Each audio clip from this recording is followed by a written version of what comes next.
Warning. This story might mess with your head. Sometimes we see things that just don't make sense.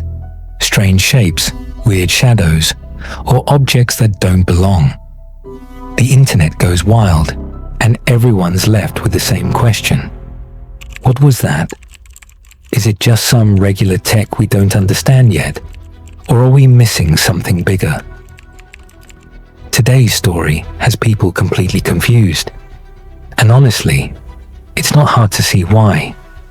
Well, that's exactly what happened in June 2025 in a quiet neighborhood in Indianapolis, Indiana.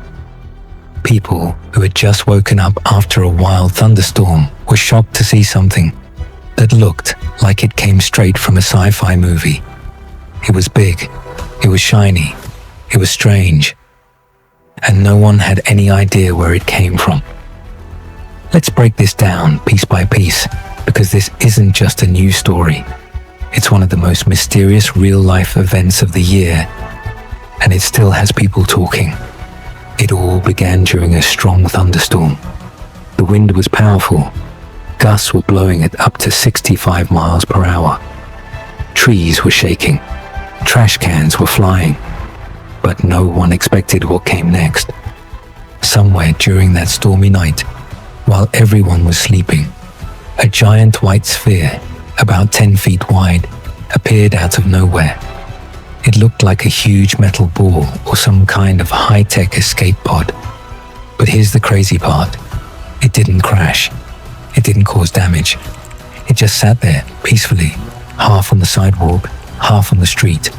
No broken road, no scratches on nearby homes, no camera footage. Just there, people were confused, excited, and honestly, kind of scared. One neighbor said it looked like an eyeball dropped from the sky. Another said it reminded them of something from a Marvel movie. Some kids thought it was a UFO. One elderly lady said she thought aliens had landed. The theories were flying faster than the wind that night. It didn't take long before people started sharing photos of the sphere online. Twitter, Reddit, Facebook, it was everywhere.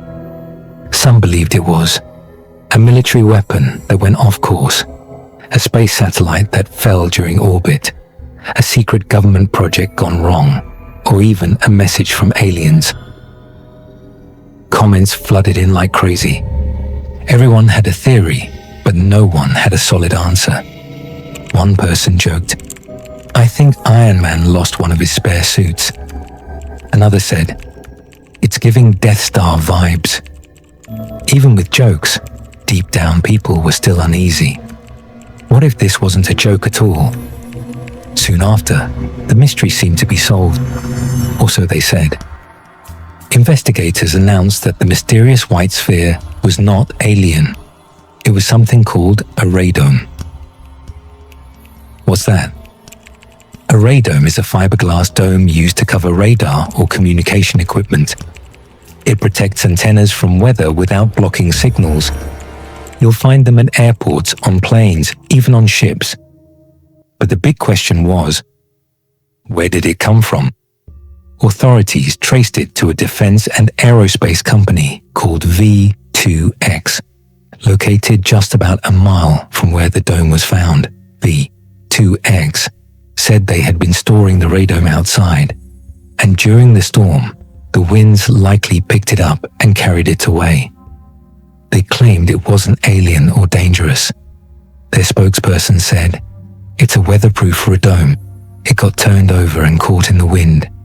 Sounds simple, but Andrew Belush, a V2X site executive, told reporters, "I think it probably got turned over and caught in the wind, and unfortunately, it flew away.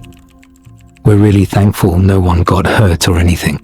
No one got injured, but that's what it is.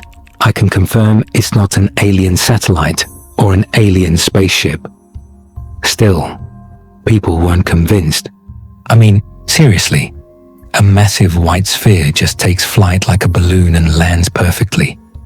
That explanation didn't sit right with a lot of folks, and when news channels began reporting on it, Even anchors were weirded out. CBS 4 anchor Chelsea Helms looked at the footage and said, "It kinda looks like an eyeball." And honestly, she wasn't wrong. That eerie, white, unmarked ball, sitting there like it was watching the whole neighborhood. It gave people chills. Even after the explanation, people were like, "Hold on a second," because none of it really added up. How does something that big get picked up by wind and land so gently? Why weren't there any dents, cracks, or scratches? Why didn't it leave any mark on the pavement? Why was there no security footage of it flying through the air? Also, V2X is a high-security defense contractor. People expected them to be more careful. Why would they store something that large and important outside unsecured in a storm? Even residents said the object looked placed rather than dropped. Let's play with some wild theories, just for fun, or maybe not so fun. Government experiment gone wrong. What if it was some kind of top-secret tech test? Maybe a stealth drone or an escape capsule. When it got loose, they quickly created a cover story. It's just a radome. Message from another world. The clean landing, the strange design, the lack of footage. It all points to something weird. What if it was a probe, a test, a warning, a lost object from a private company? Could it be from SpaceX, NASA, or a private space agency? What if someone launched something they shouldn't have? We don't want to panic anyone, but the truth is, we don't know what we don't know. And stories like these remind us of that. For people living in the area, this was more than just a strange news story. This happened right outside their homes. Some laughed, some panicked, some even packed bags thinking it might be a chemical bomb or alien pod. Giant mystery ball rolls in, and all we hear is, "It's fine." But let's be real. Something about it just doesn't sit right. Was it just a weird weather thing? A hidden government device? Or could it actually be something not from here? What do you think? Was the radome story real, or just a way to cover up something bigger? Tell me what you believe in the comments below. I want to hear your theories. Don't forget to like, share, and subscribe for more strange, real-life stories just like this. Stay alert, stay curious, and always keep your eyes on the sky.